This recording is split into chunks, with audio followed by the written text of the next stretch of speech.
Hello and welcome back to Calculus 3. Finally, right? After weeks. But that's it, we're here. Happy. Yeah, there we go. Enthusiasm from all 5,000 people. We are going to discuss min and max problems. Those were called optimization problems in Calc 1. And just like in Calc 1, we are going to take some derivatives, set some things equal to 0, compute values, and then make conclusion, and then move to the next problem, rinse and repeat, right? So, what is the idea? Well, again, going back to Calculus 1, if we have a function f of x, we are going to have, hopefully, a location where, or multiple locations, where you are going to have what we call horizontal tangency, where slope of the tangent line is 0. Now we also know that slope of the tangent line is the derivative computed at a value, and if that's equal to 0, we get max or min. We can also get inflection point, but you know, this is what gives min or max values. So the way we dealt with these problems in Calculus 1 was to take the derivative and then force that derivative to be equal to 0.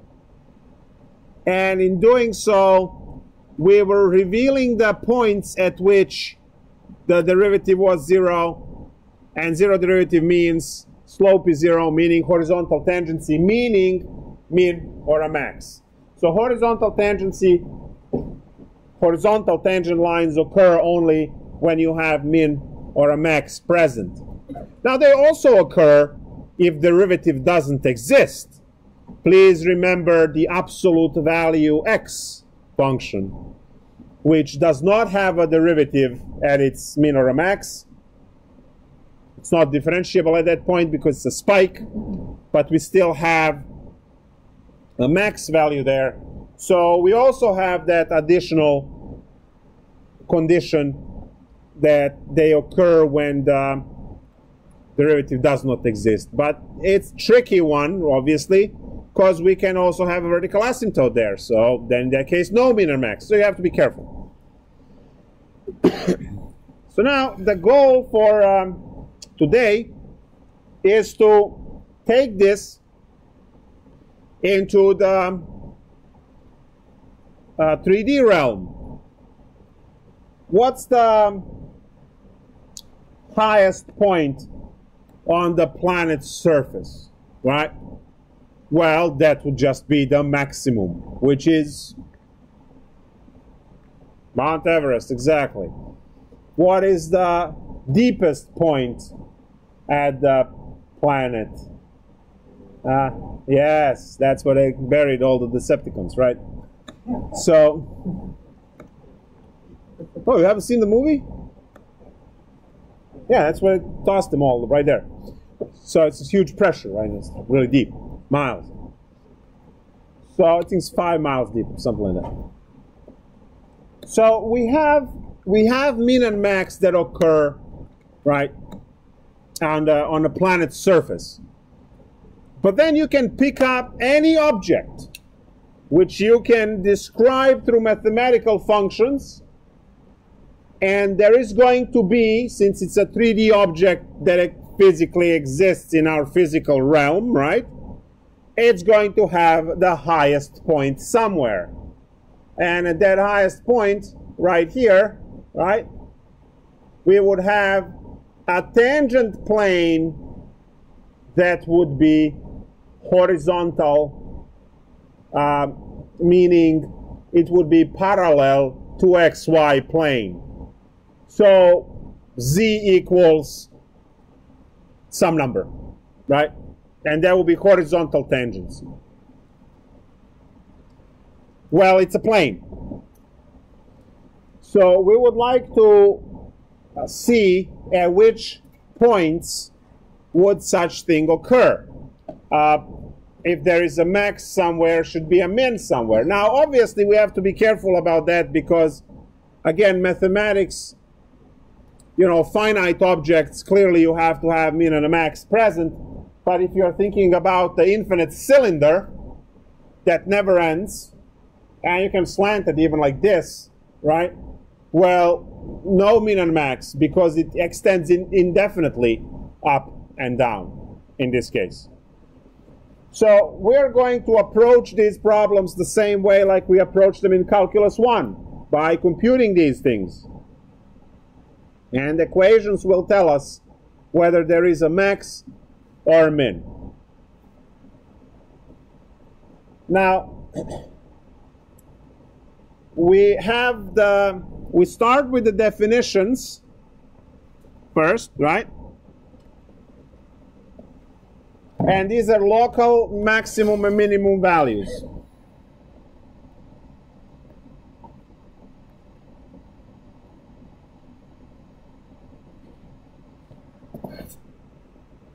So, f of xy has a local max at point A, B, if f of xy is less than or equal to f of AB for all xy in the domain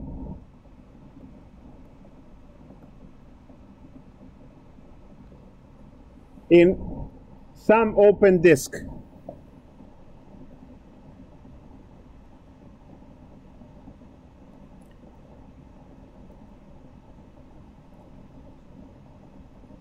Centered at AB. And then we have the same statement, just switch the inequality sign.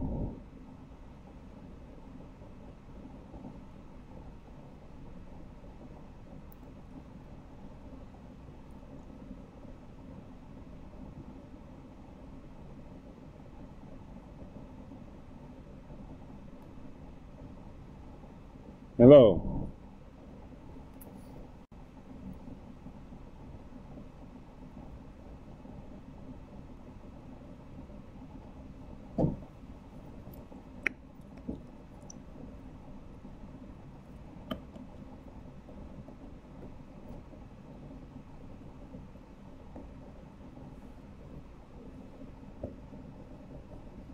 So these are our definitions for local max and the local min.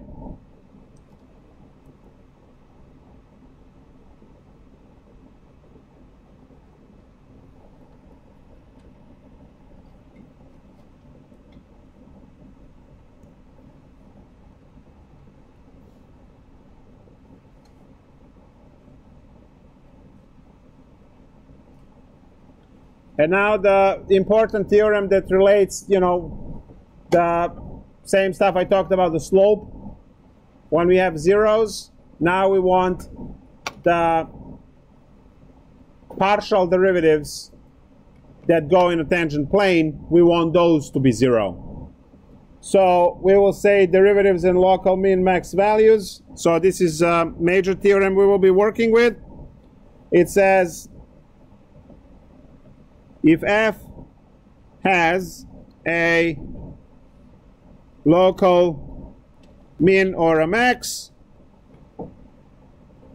value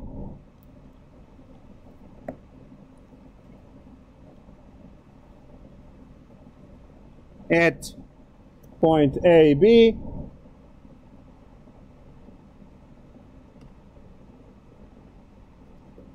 and the partial derivatives exist,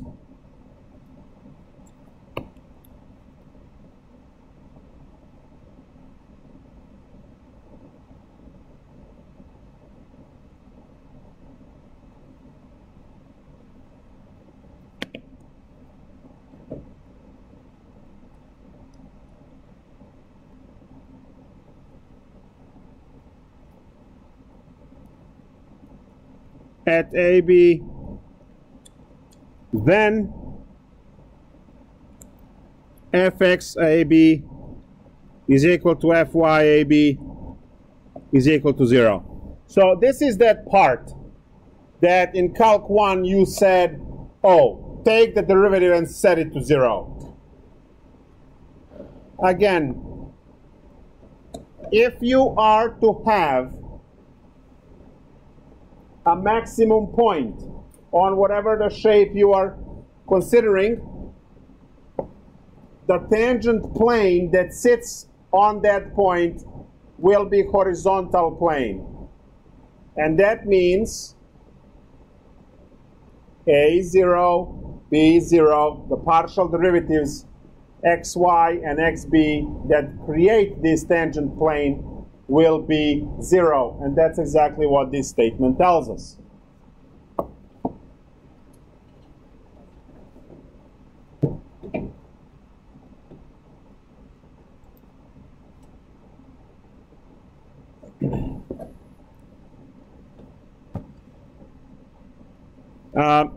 Another definition for a critical point .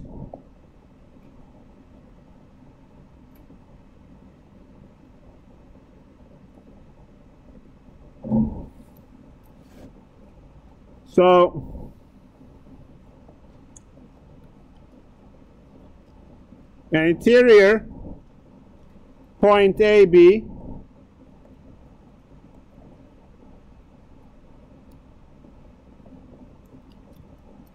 in the domain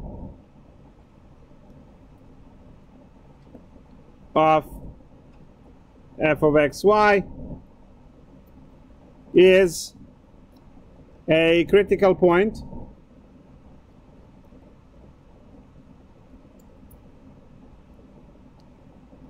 if, number one, the partial derivatives at that point are 0,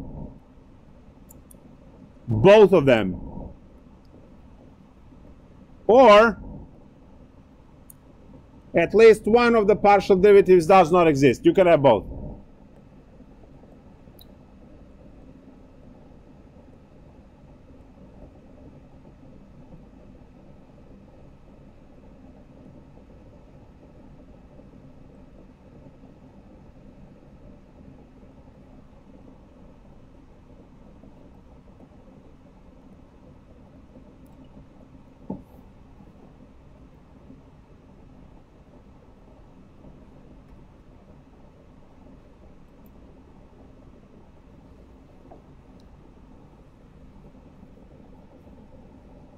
And now all we need is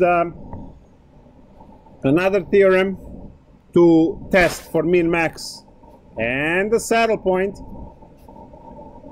and then we can do problems. So another theorem says second derivative test.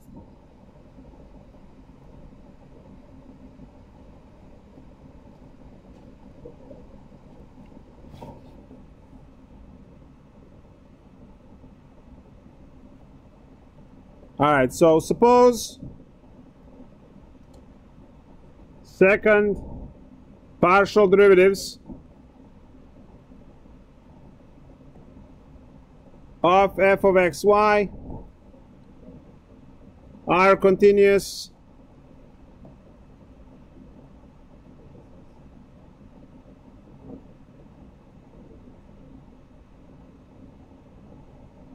throughout an open disk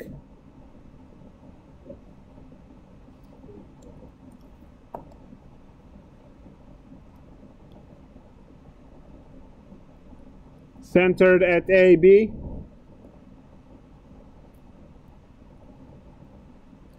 where f of x computed at AB is the same as f of y computed at AB, which is 0. Now, let d of xy be the function of partial derivatives.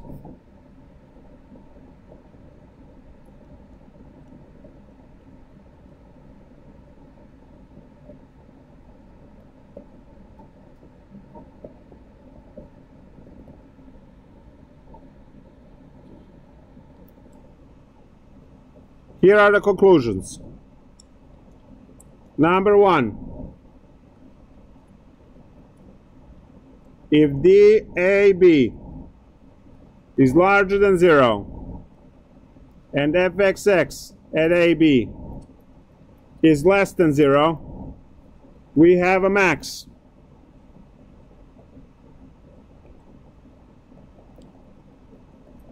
If DAB is larger than 0 and fxx at AB is greater than 0, we have a min.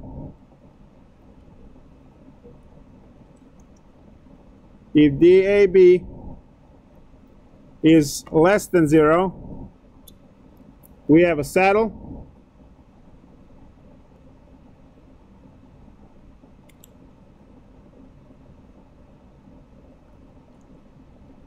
And if DAB is equal to 0, test is inconclusive.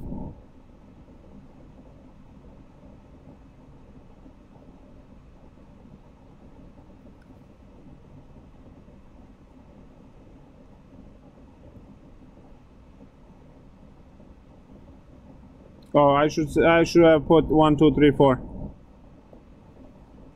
So these are the 4 separate cases that you guys can get.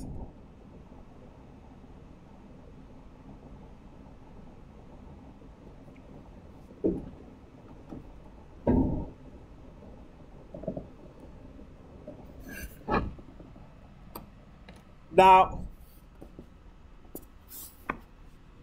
you gotta know this one. If you don't know this one, then you can't compute these, and then you can't do any of this stuff. Now, that guy is known as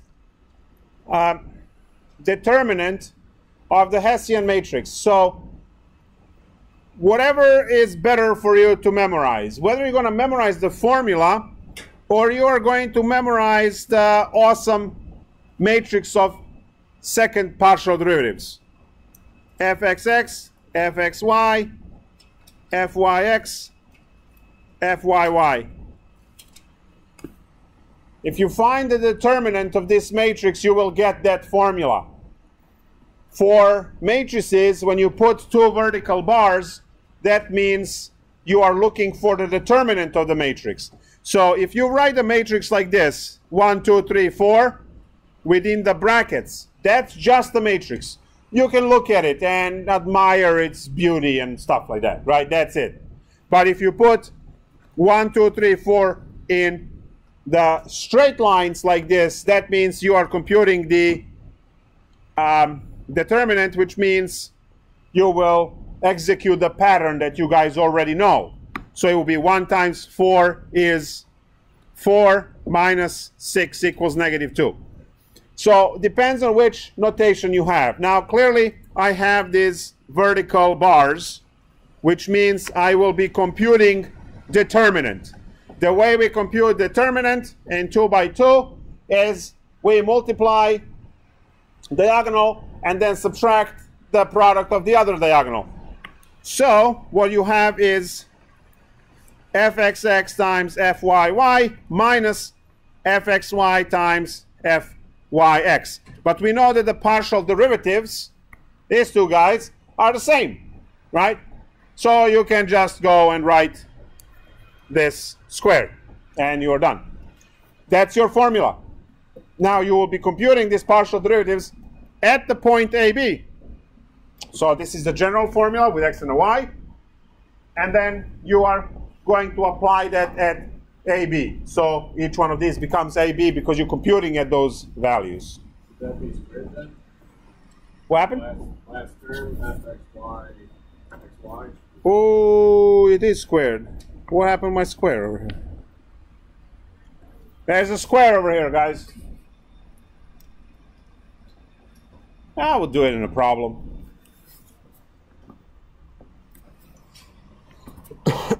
All right. Let's take a look at the problem. I'm going to pick something from homework, and then if I hit one of your homework problems, you just pick something else.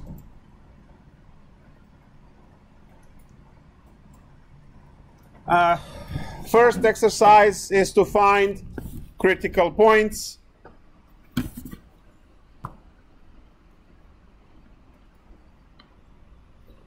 So any of these problems, we have something really, nothing is really bad. Let's do vanilla one first, and then do spicier version.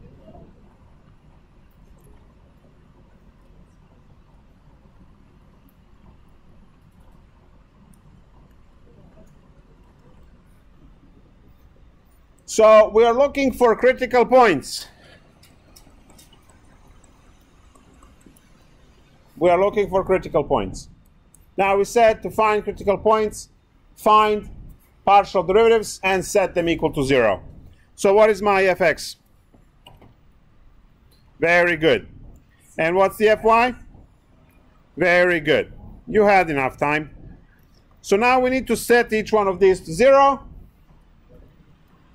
And we get x equals 0, y equals 0. So critical point at 0, 0. As you solve the equations, right? Divide both sides by 6, divide both sides by -8, and we get x equals 0, y equals 0. So critical point at 0, 0. Now, is it a min? Is it a max? Well, we get to compute those things later. Let's have another one, something more interesting. Oh, nice. F of xy is given as e to the x squared y squared minus 2xy squared plus y squared.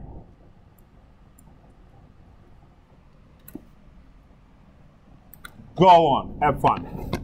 All I need to do is to get the partial derivative, set everything equal to 0.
Which one?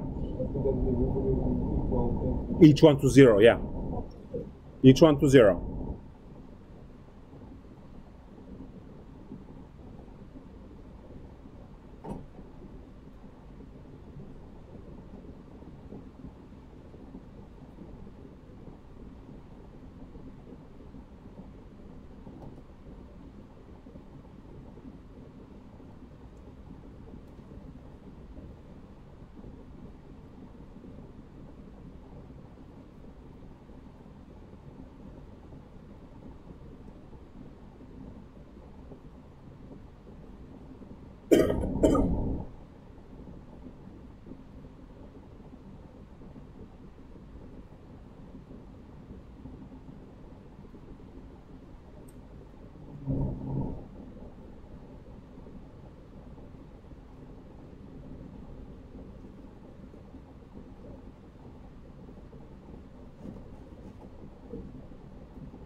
See you next week.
So let's have a little break just to take a look at the derivatives.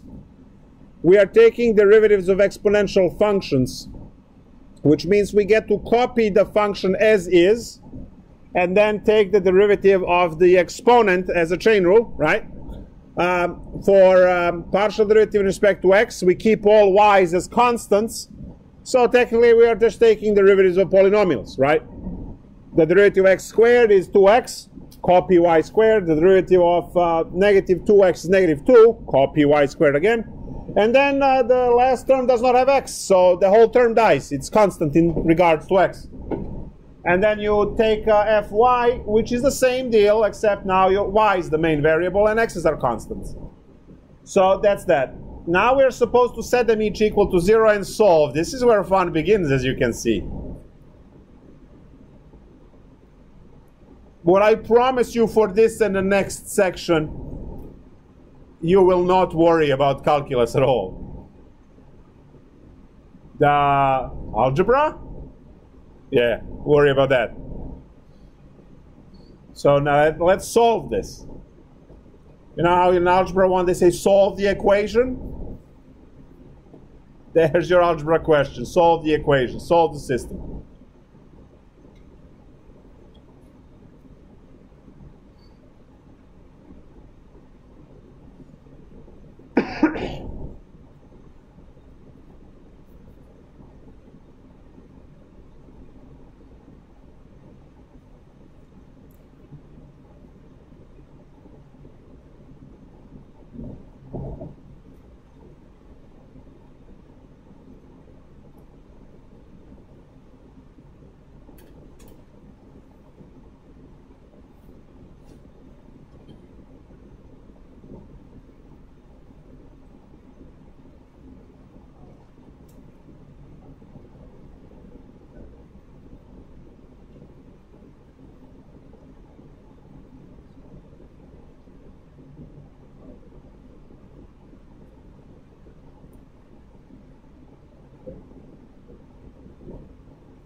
No. When I take the derivative, oh, you mean these y squares? Yeah. I did. Oh, thank you. Yeah.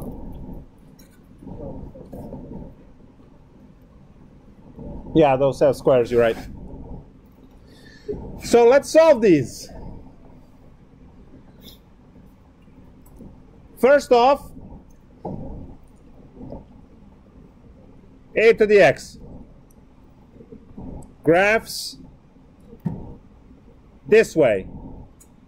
Does it ever cross x-axis? No. Great. That means no solution for this. We don't have to worry about it at all. Actually, let me dial a step back. Zero product rule says that if you have a times b equals 0, then a equals 0 or b equals 0 or both are 0. which says that we treat these guys separately as two separate problems, each one equal to 0 because they are products. So as we are solving fx, we have ex squared y squared minus 2xy squared plus y squared equals 0, and that has no solution because e to the x does not cross the x-axis, e to the y does not cross y-axis, so no solution there. But we do have the other part, and for the other part I can kick out y squared and have 2y squared and have x minus 1 equals 0. So now we use the same principle, 2y squared equal to 0 from where y is 0, and x minus 1 equals 0 from where x is 1. Aha! Got it. 1, 0.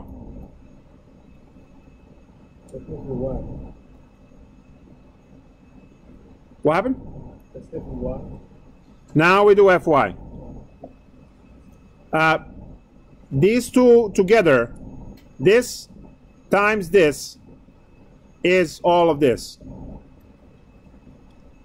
I just factored 2y squared out in the bottom.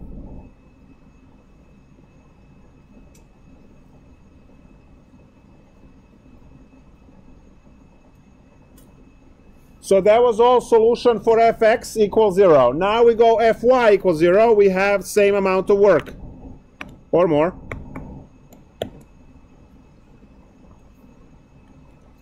So I still have e to the x squared y squared minus 2xy squared plus y squared equals 0 for no solution at all. But we have the second part where we can only kick out 2, right? 2y. We can kick out 2y,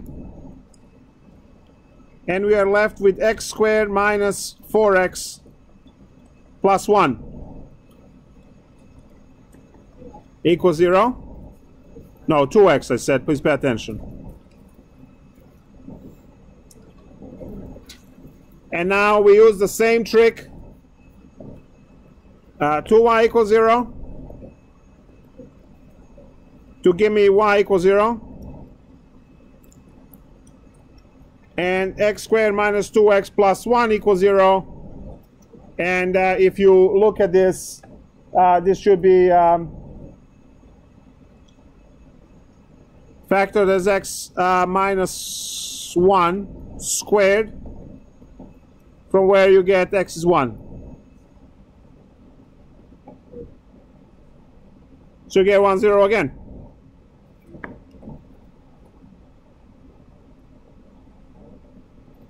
So the only point that we have is 1, 0 as the critical point.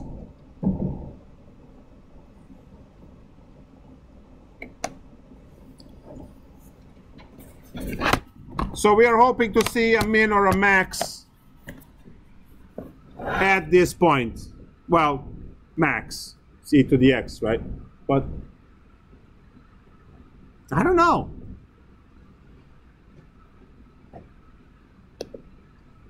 I want to test this. I just need to make, I don't know.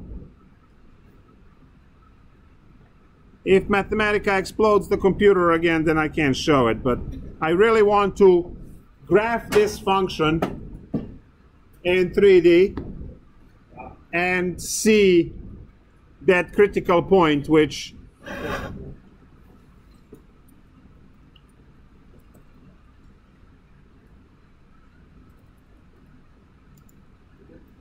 all right. So plot z equals e raised to the what? Oh, I'm already regretting this.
Well,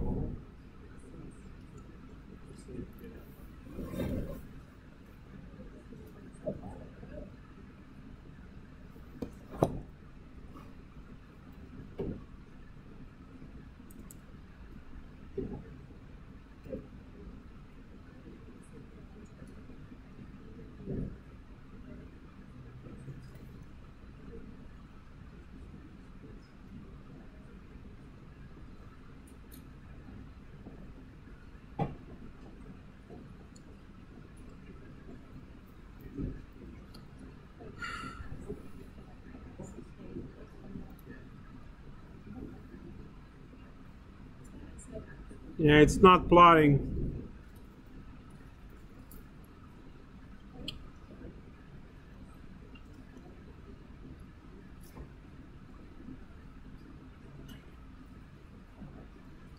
This should be, it's not plotting it nice. The point should be at 1, 0, 1, because when you plug in 1, 0 in original function to obtain the z value, all of the x's that are zeros, oh no, wait, which one is 1? No, x is 1 and y is 0, good. Each term has a y, so each term would get a 0, and e to the 0 is 1. So your input is 1, 0, and then the output is 1, so it creates 1, 0, 1 point, and that's where the max would be. I'm not sure why it's not plotting over there. Nicely to see, but we should have maximum in this case. We should have max at that point. Now let's work out a full example where we actually compute not just the location of the critical point, but also what we get. Is it min or the max or the saddle? By working out the second derivative test. So we'll start with a vanilla example. Let's say 22. F of xy is given as x to the fourth plus y to the fourth minus 4x minus 32y plus 10. So you're supposed to find critical points first, as always.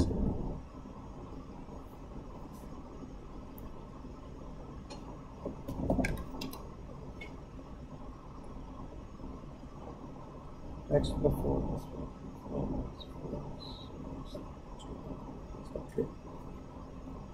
Find the first derivative set it equal to 0. Find the other first derivative set it equal to 0.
So we need to find all 5 derivatives. We have 2 first derivatives and 3 second derivatives. Those 3 second derivatives will be used in that D formula, which is the second derivative test. And then we have the first derivatives that we need to find critical points, which will be those A, B points that get plugged into everything. So we start by solving f of x. And factor out 4, have x cubed minus 1 equal to 0, from where no coughing is equal to x is equal to 1.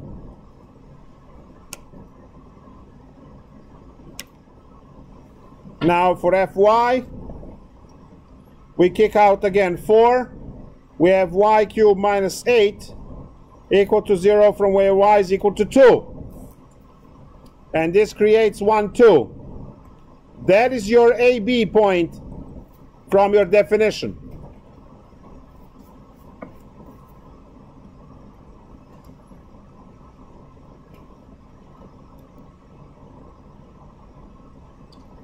So that's our critical point.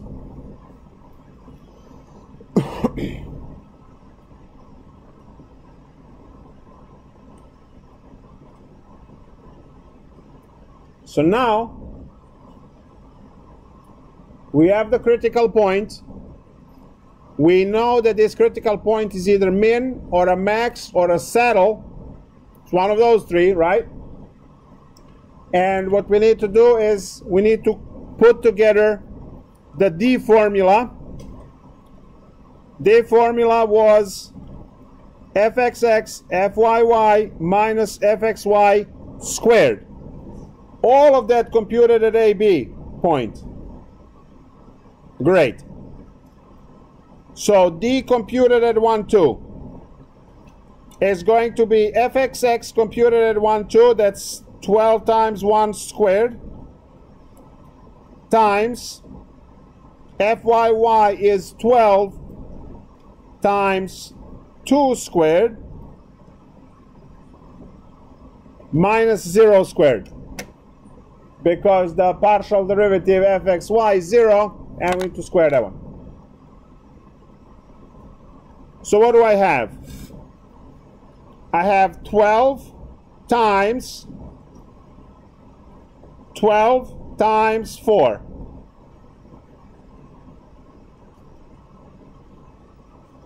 Now, 12 times 12 is 144. 144 doubled is 288. And double it again.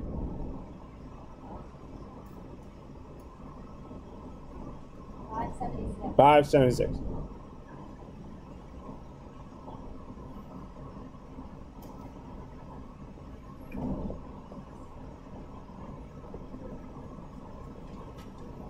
That's larger than 0.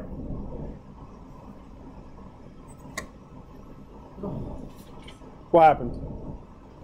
So now, the rules, if fxx is larger than 0, if the d is larger than 0, we have min or a max. If it's less than 0, we have a saddle point.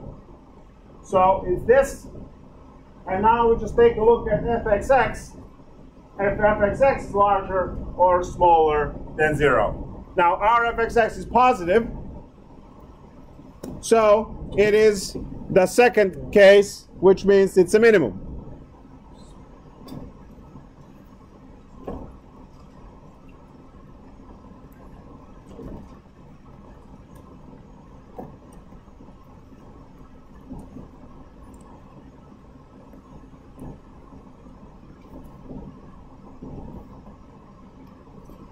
You can compute that point if you plug in 1, 2 in original equation, so you can find the actual 3D point, x, y, z.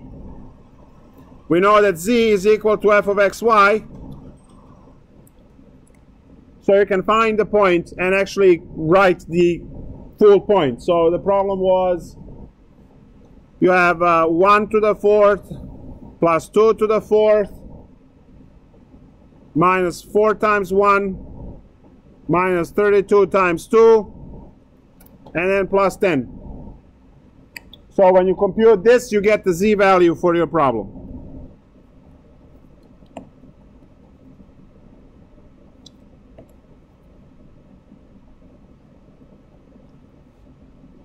So that's 1 plus 16 minus 4 minus 64 plus 10.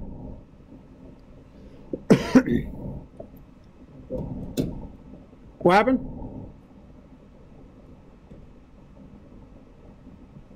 All right.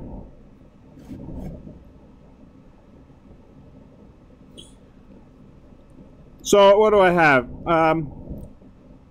We have 17 minus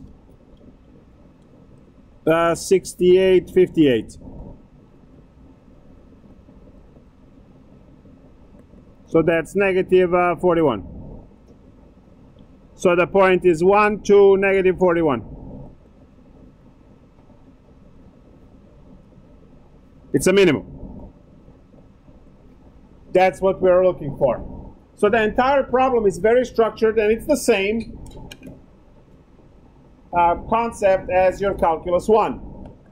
You will find the first derivative set equal to 0 to get critical points, just like in Calc 1. And then you will use the second derivatives to get the stuff. Now, obviously, this is way more involved in terms of calculations, especially when the functions start being much more interesting as we go along, right, with the more difficult problems. So let's do one of those.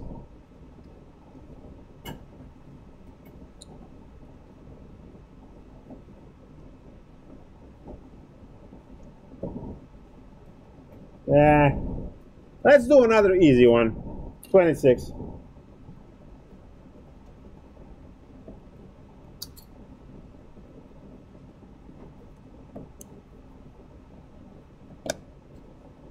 Tangent inverse xy.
All right.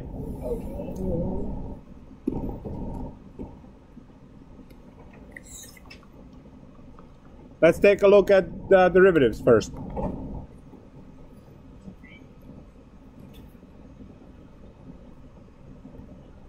Just as a side note, the derivative of inverse tangent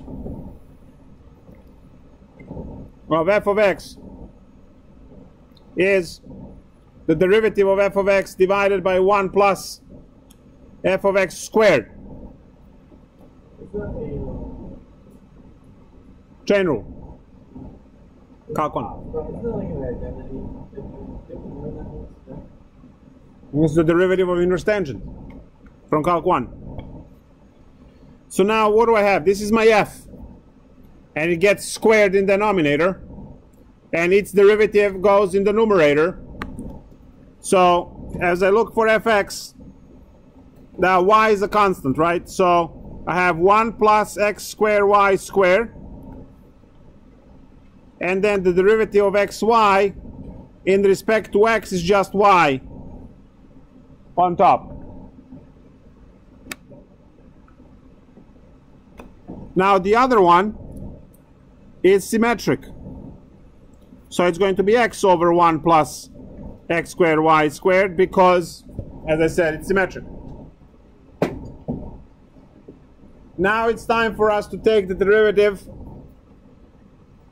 in respect to x again for the second derivative. So fxx. Well, you can use the quotient rule if you want, or you can just rewrite the problem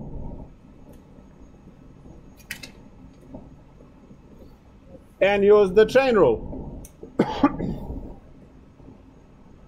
Because there's only one x in the denominator, right? So what is this? Well, the derivative is, y is a constant, so copy that one. You drop -1 down, so that's going to be negative y. Copy the inside to the -2, and then times the derivative of the inside in respect to x, so that's 2xy squared. So that's fxx derivative. And you can simplify this into -2xy cubed divided by 1 plus x squared y squared, everything squared. Now fyy is going to be symmetric, except where we had this y, we are going to have x. So it must be -x, 1 plus x squared y squared to the -2. And then over here, you have the situation where x and y are swapped, right? Because we're taking the derivative in respect to y. So now this is going to be the same, -2yx cubed divided by 1 plus x squared y squared, everything squared.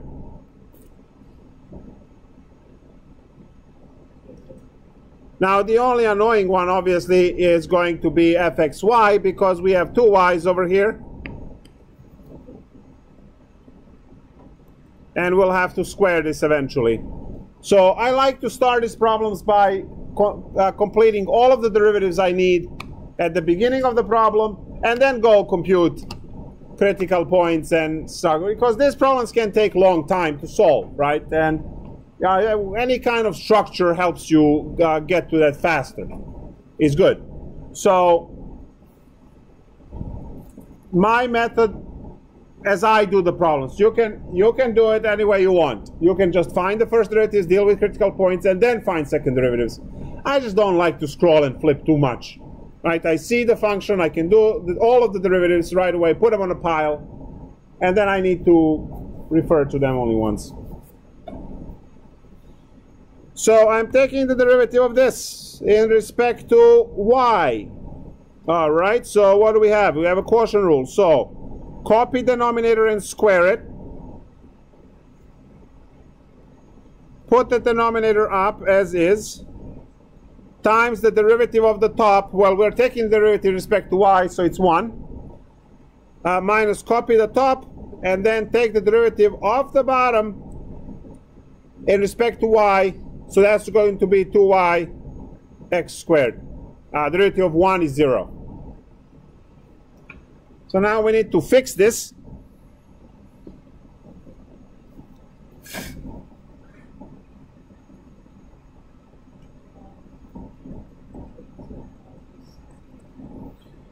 I have 1 plus x squared y squared minus, and I have 2 x squared y squared. Nice. So what's fxy? Fxy is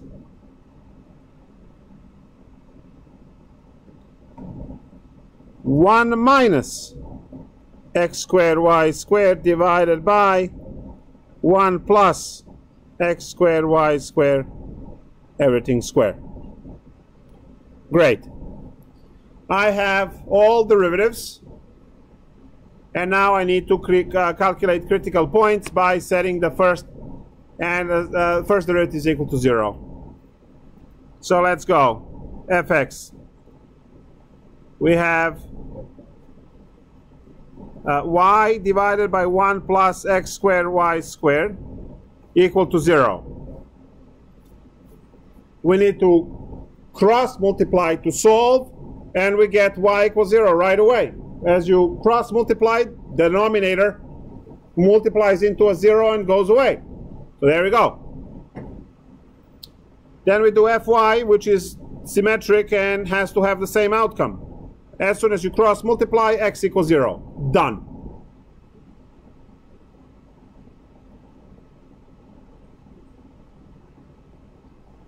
So we have our critical point at 0, 0. At 0, 0, we have a min, max, saddle point, or inconclusive. So let's deal with this. We need to compile d function, right? Well, that's going to be fxx, which is negative 2yx cubed over 1 plus x squared y squared everything squared times negative 2xy cubed over 1 plus x squared y squared everything squared. And then we have minus fxy squared, so that's going to be 1 minus x squared y squared everything squared divided by, and on the bottom 1 plus x squared y squared to the 4th. Because squaring a square you get the 4th. Now that's good because that matches the denominator on the other side when they multiply. So a little bit of algebra here. Negative 2 times negative 2 is positive 4 x to the 4 y to the 4 minus, and now we expand this so we can add subtract terms. So when you subtract over here, when you square it, you get 1 minus 2x squared y squared plus x to the 4 y to the 4. Everything divided by the common denominator is 1 plus x squared y squared everything to the 4th. That's the common denominator. As you multiply these, you get that.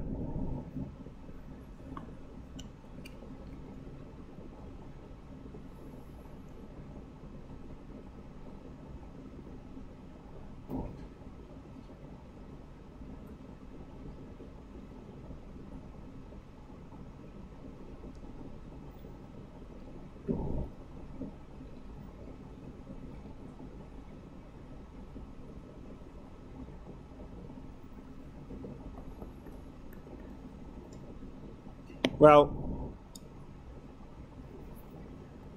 so now what do I have? I have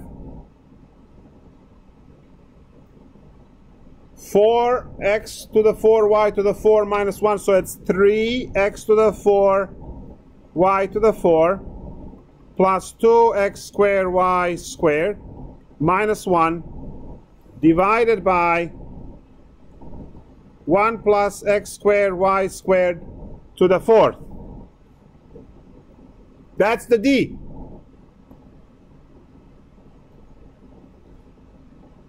Now we know that that needs to be computed at 0, 0. Everything dies except negative 1 over 1, right?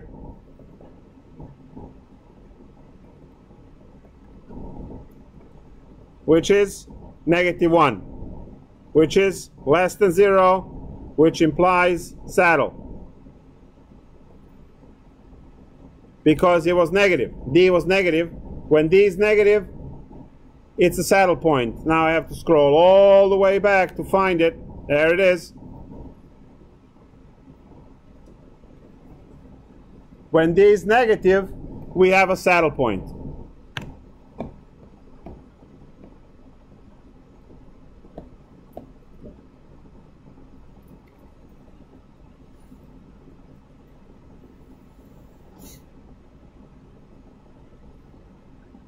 Now it's a saddle point at 0, 0, 0, because you can find your z value is inverse tangent of 0 times 0, which is inverse tangent of 0, which is 0. So saddle is at 0, 0, 0.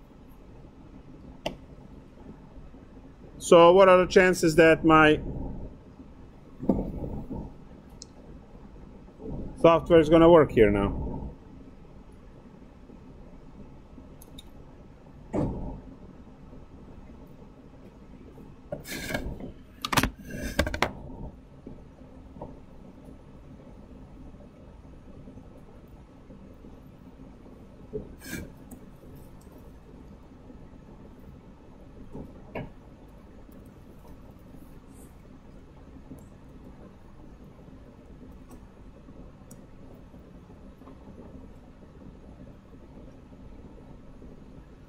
Finally something, right? There we go. So I hope that you can all see the saddle point at 0, 0 from the graph. Let's try to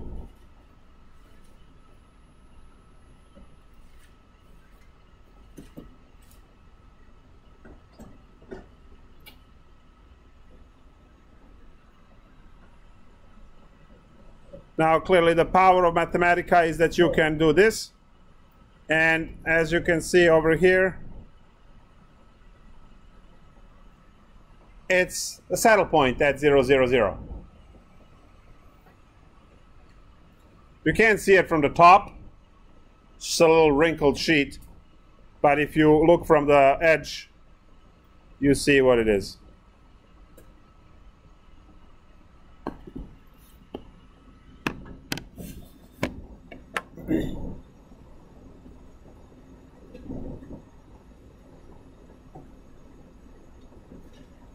Next time you're out, want to make quick bucks, take this and ask someone to give you the equation for this shape. There you go. It's right there. You know it's inverse tangent xy. Obviously, you first make a bet. You're welcome. You want to make a bet? Do you? Oh, okay.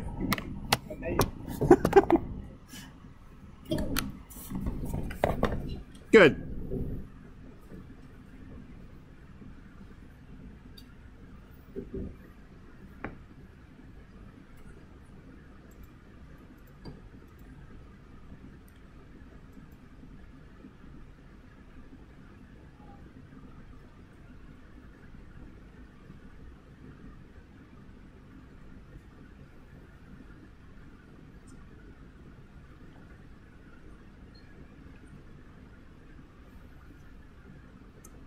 All right, so now we have one more modification to this, and that is the fact that in our mathematical realm, we can have a cylinder which is of infinite length. So it will be, think of a pipe that goes forever in the two directions. It will have no min or a max in that case because it goes forever.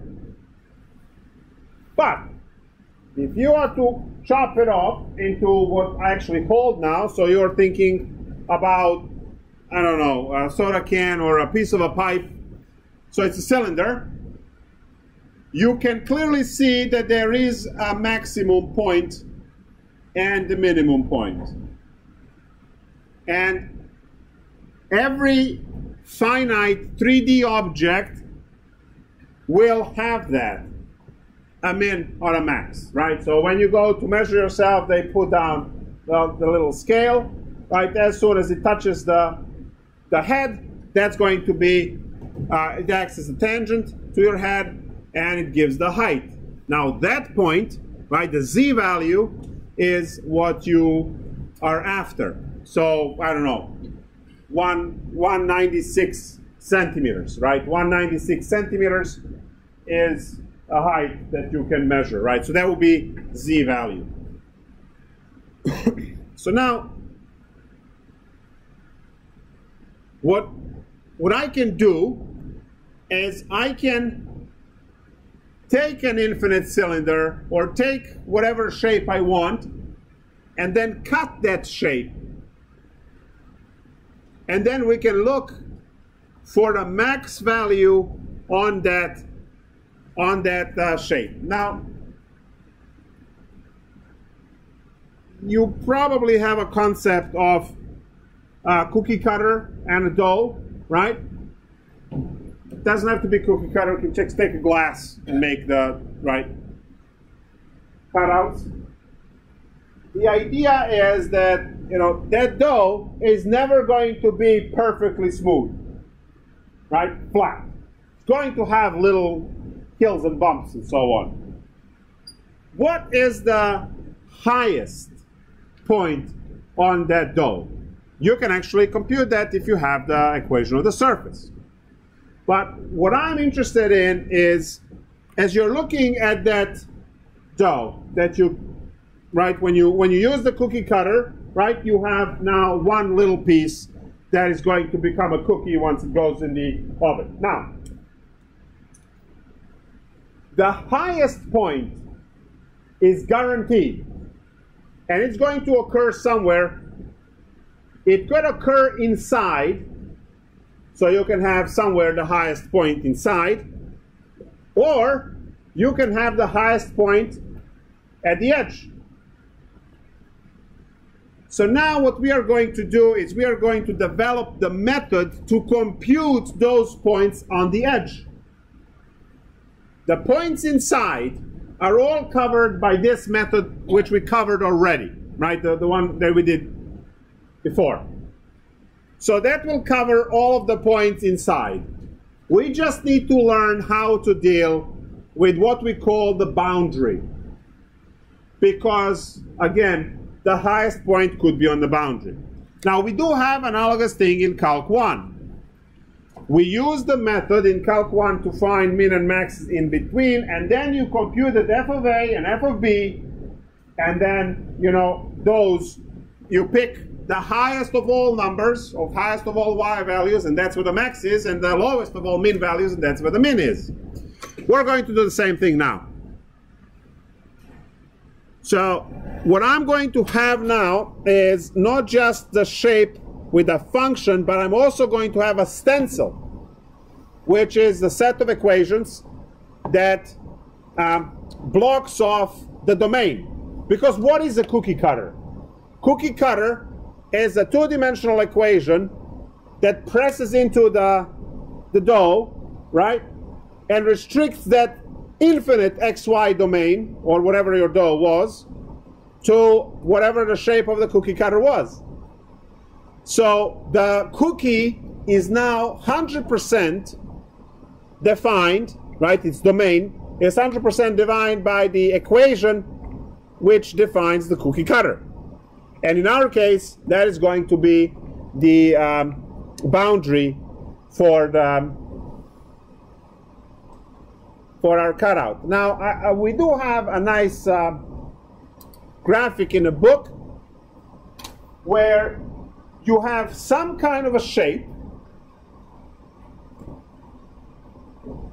You have some kind of a shape, and then you take this triangular cookie cutter, you hit over the shape, and all that's left is this. Now, as you can see, right, probably there are two max points here, and each one of those, right, one might be higher than the other. So we don't know until we calculate. But the trick is that every point along this line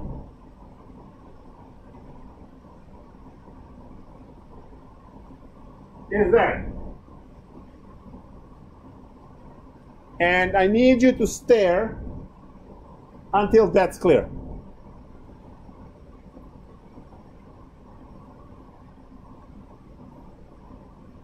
And that line is this line here.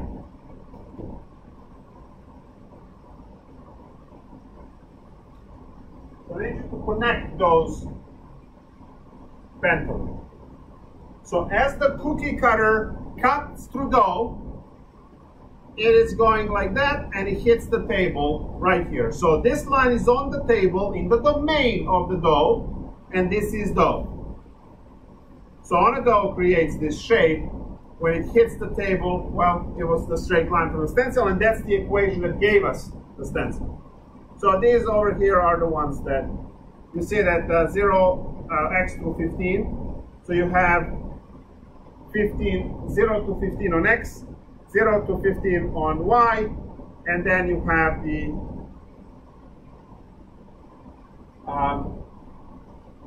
cut in between. So that's that. So let's do the example. Obviously, you can read the one that is in the book, or if there are two or whatever. Let's take a look something from homework to deal with this.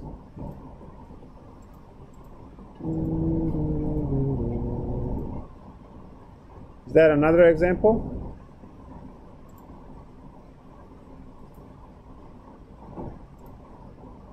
No. Too bad.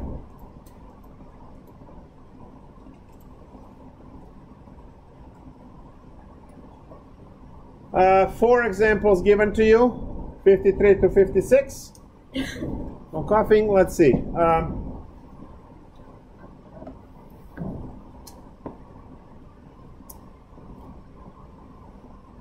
Let's go with 56.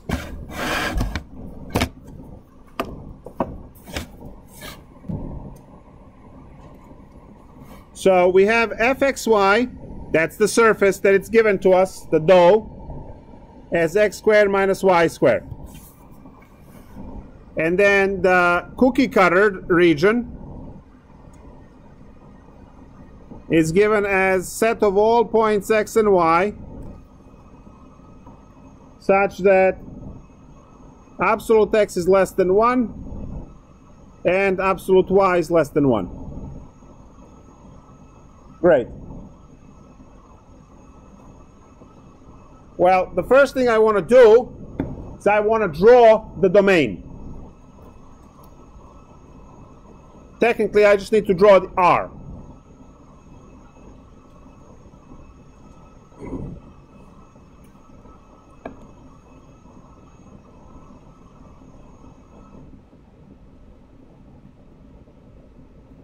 So what do I have? Well, absolute x less than 1. If you know your algebra, you would know that that means this.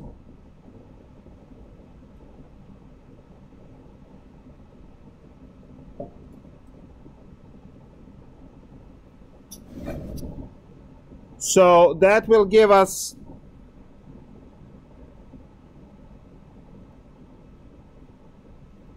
lines through negative 1 and positive 1. And also absolute y does the same thing.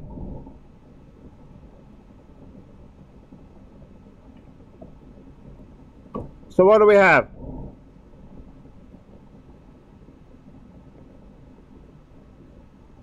What is this? It's a square. It's a square. Now, this square has equations everywhere. This equation is x equals 1. This equation is y equals 1. This is x equals negative 1. And finally, y equals negative 1. So we have 4 lines, 4 equations, right? For 4 lines that bound the cookie cutter. We want to find absolute min, absolute max. Great. We have to crank the procedure we had so far. That stays the same, nothing new there. Find fx, which is 2x. Find fy, which is 2y. Find xx, which is 2. Find yy, which is 2. And find fxy, which is 0. So now, when we set these guys equal to 0, so fxx equals 0 and fyy equals 0, we get a critical point 0, 0.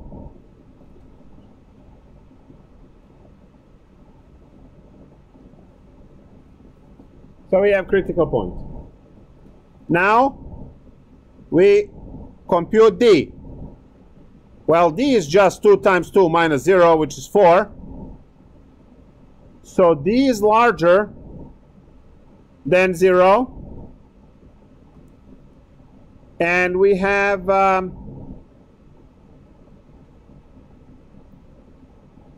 fxx to be 0.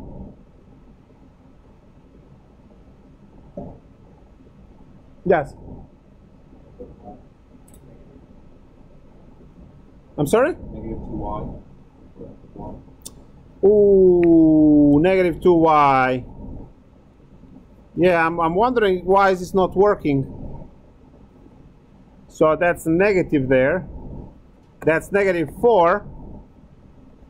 That's less than 0. And that's saddle. There we go. Thank you. So we do not have min or a max inside the cookie. At 0, 0, which is in the middle, we have saddle point. So now we are hoping to find something on the boundary. I mean, we have to find something on the boundary, saddle point in the middle. And this is the way. So now let's change the color. Let's say purple. Green. Let's use green. So this is new now. Looking for min max on the edge boundary.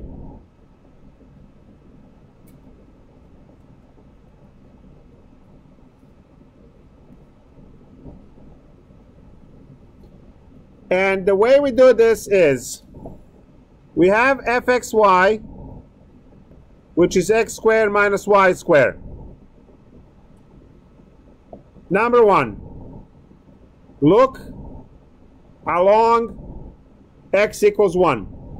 So this is my number 1 calculation, number 2 calculation, number 3 calculation, and number 4 calculation. I will have 4 calculations because I have 4 edges of the cookie cutter. If the cookie cutter was a circle, then there will be just 1 equation for that, and I would have 1 calculation. I have 4 separate lines. The problem I showed in the book had 3 separate lines for the triangle that cut through. So we will have to do 4 separate calculations. So we are looking along x equals 1. Well, your function, now that you have 1, your function now collapses to f of y is equal to 1 minus y squared. How do you find max value here? Yeah, you just do the Calculus 1, right? You do the Calculus 1 problem. But luckily for us, this is just a parabola, so we know, right? We can quickly find that's negative 2y equals 0, y equals 0, and you have x equal 1. So 1, 0 is for the first one. Number 2. Look along y equals 1. So we are looking for the max value along 2. So now that becomes f of x equal x squared minus 1. Because you are plugging in 1 right there. Well, again, 2x equals 0, x equals 0. So we have 0, 1.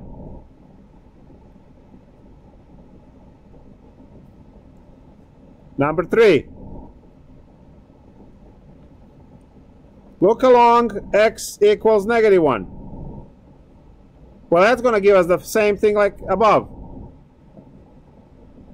F of y, when you square negative 1, you still get positive 1. And we will have the same y equals 0.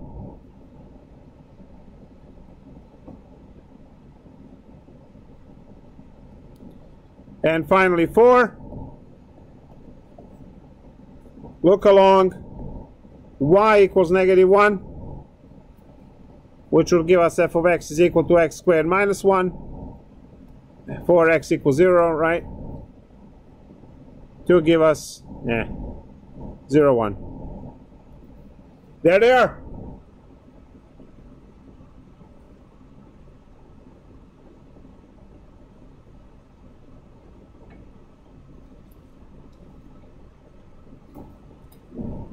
Now, what's what over there? Exactly. You don't know. You don't know until you compute z values. Yes, thank you.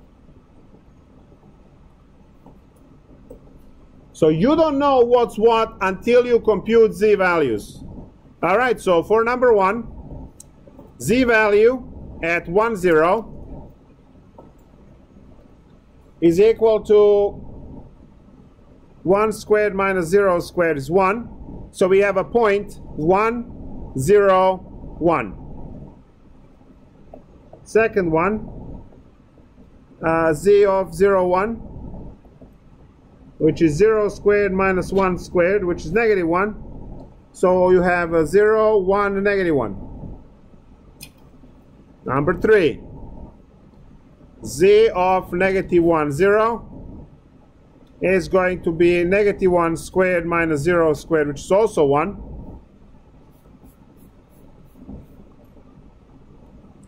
And finally,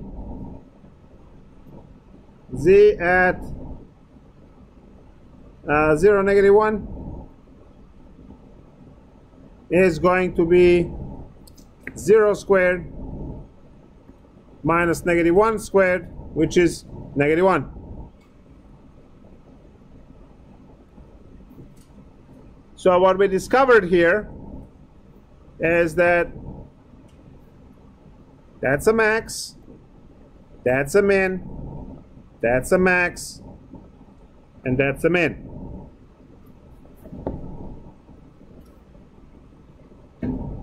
These are points on the edge. They cannot be saddle points. They have to be min or a max. Well, clue number 1, we used Calculus 1 to obtain them. But clue number 2 should be the more pressing one, called common sense. Look at the edge of this table. Imagine the cookie cutter which went down this edge. On this edge, we can have a bump like this, and along that edge, that bump will have a maximum. We could have that do this on the bottom somewhere and have a minimum, right? So when you're looking at the edge, you can have the edge like this or like that for min and max. There is no way to have a saddle point because there's nothing on this side. Remember, saddle point is going to have max one way, but min the other way. But this part is going into nothingness over there, right? So you can't have that. You can't have that. So the boundary, right, which are these edges where the cookie cutter went through, they can only be mins and max or max, right? So these guys are max values and these guys are min values. Now clearly, since you have Mathematica and other software, you will graph this confine it to a box, x min, -1, x max, +1, y min, -1, y max, +1, creates the square domain. When you look at the edges, you're going to find these points, as min and a max, at the edge.